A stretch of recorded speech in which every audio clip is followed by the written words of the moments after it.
ಮಹಂತ ಶಿವಯೋಗಿಯನ್ನ ಮಡಿವಾಳ ಶಿವಯೋಗಿಯನ್ನ ಧ್ಯಾನಿಸಿಕೊಂಡು 12ನೇ ಶತಮಾನದ ಕಾರ್ಣಿಕ ಪುರುಷ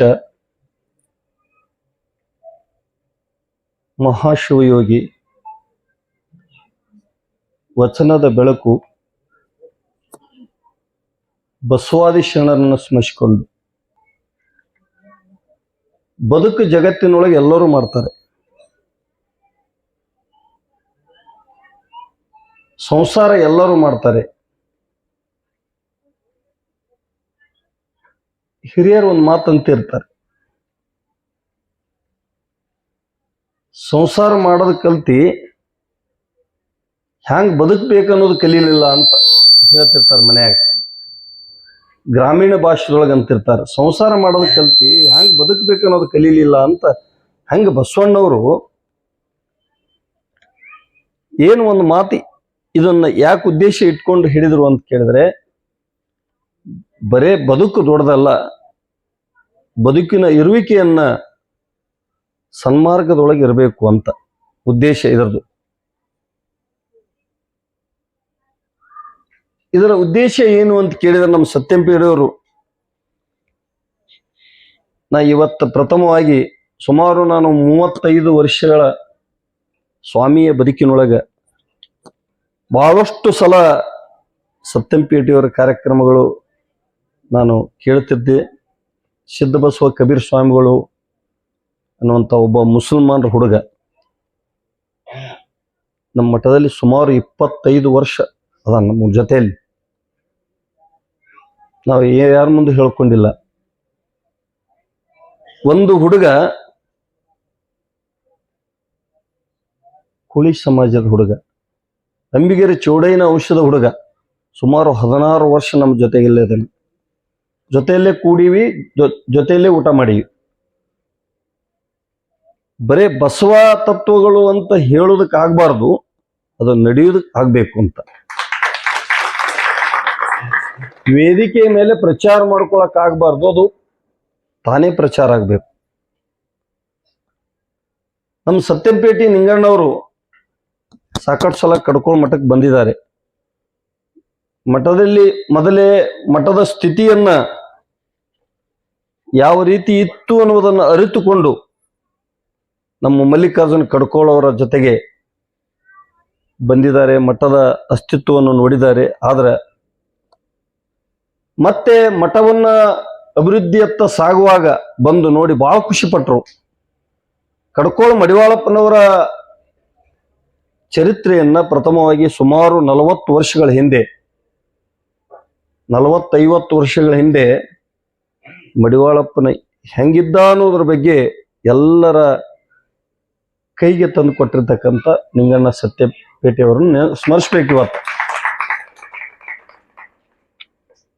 ಬಸವಣ್ಣನ ಆದರ್ಶದೊಂದಿಗೆ ಕಡ್ಕೋಳ ಮಡಿವಾಳಪ್ಪನ ಬಗ್ಗೆನೂ ಬಹಳ ಅಭಿಮಾನವನ್ನು ತುಂಬಿಕೊಂಡಿತ್ತು ಅವರಿಗೆ.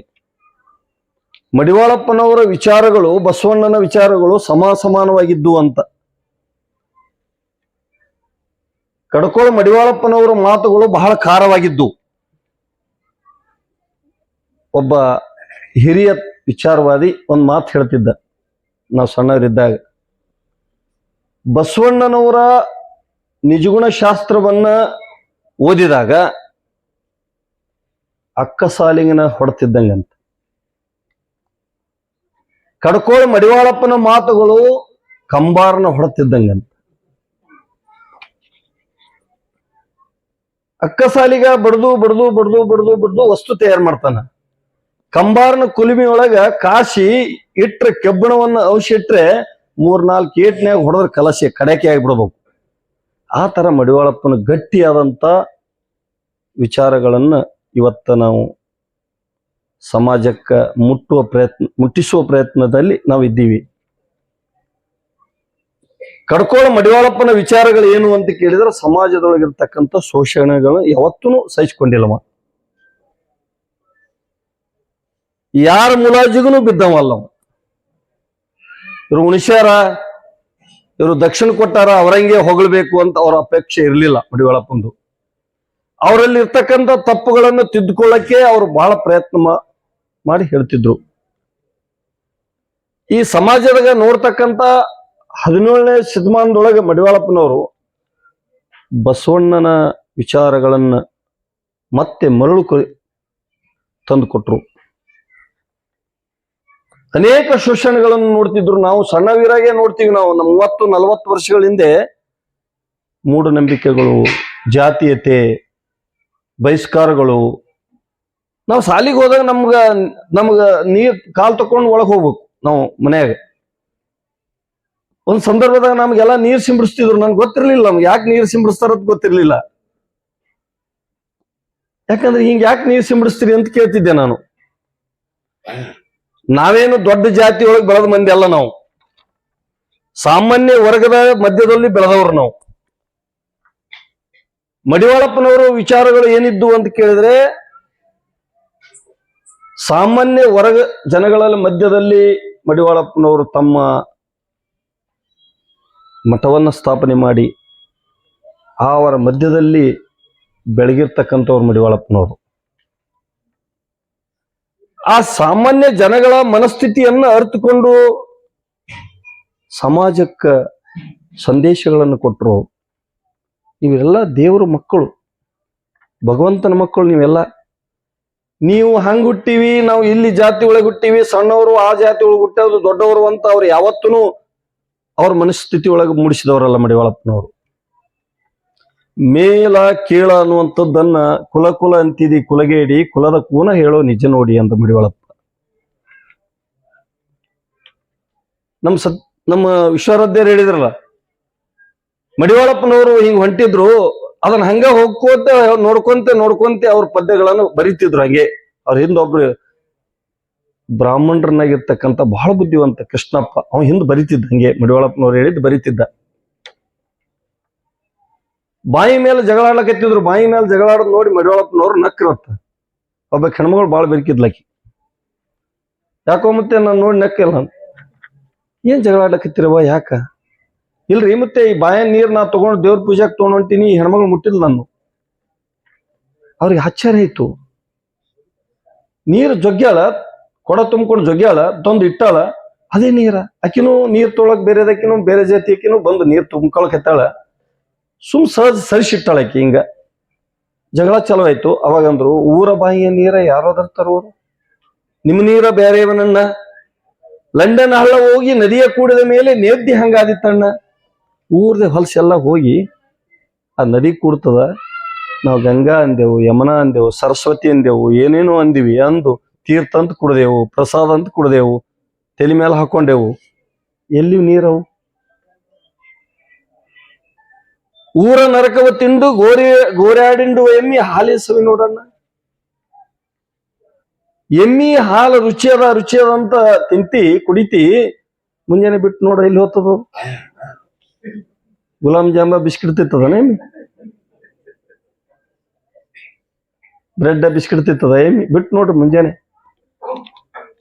ಹೆಣ್ಮಕ್ಳು ಅಂತಿದ್ರು, ನಮ್ ಸಣ್ಣವಿದ್ದಾಗ ನಮ್ಮ ಅಜ್ಜಿಯರು ಅಂತಿದ್ರು, ಎಮ್ಮಿ ಬಿಡು, ಅದು ಸ್ವರ್ಗಾಡಿ ಬರ್ಲಿ ಅಂತ.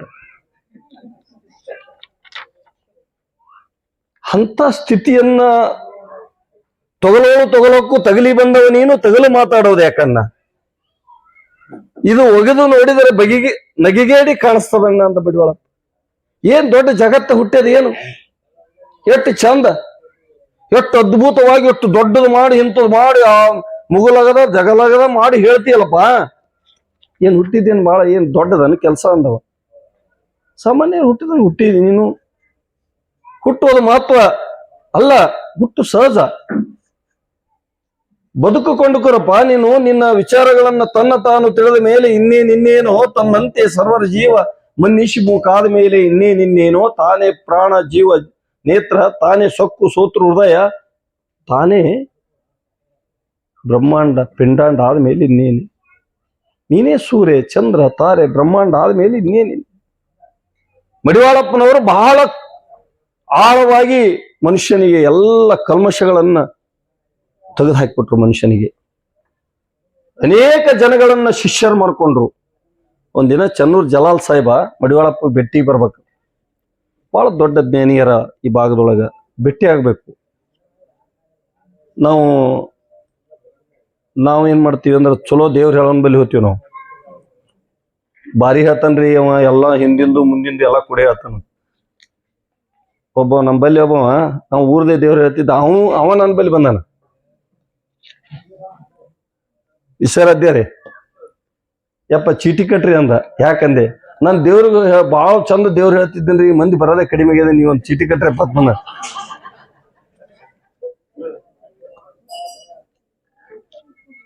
ತಂದೆ ತನಗೆ ತಿಳಿದಿಲ್ಲ ಅಂದ್ರೆ ಮಂದಿದ ಹಿಂಗೆ ಹೇಳ್ತಾನವ.